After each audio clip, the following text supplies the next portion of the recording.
इस्रायलने एका मिशनमध्ये काय केलं होतं माहिती आहे? रशियाने बनवलेलं MiG-21 या अल्ट्रा मॉडर्न फायटर जेटची चोरी आणि तीही इराकसारख्या देशातून. ऐकायलाच हे अवघड वाटतंय, तर रिअली हे कसं केलं गेलं असेल सांगतो. इस्रायलच्या एका लेडी एजंटने रॅडफाशी दोस्ती केली. रॅडफा हा इराकी एअर फोर्समधला कॅप्टन होता, पण ख्रिश्चन असल्यानं त्याला चांगली वागणूक मिळत नव्हती, त्यामुळे तो नाराज होता.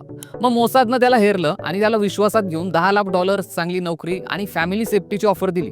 त्यामुळे तो रेडी झाला. आधी त्याची फॅमिली इस्रायलला पोहोचवली गेली आणि मग मिशनच्या दिवशी तो विमान घेऊन कमी फ्युअल असतानाही 900 किलोमीटरचं अंतर पार करून इस्रायलमध्ये पोहोचला. पण त्याआधी जॉर्डनवरून जाताना रडारने त्याला पकडलं होतं, पण त्यातून तो नशिबानेच वाचला आणि मग सेफली त्याला इस्रायलमध्ये लँड करून घेतलं गेलं.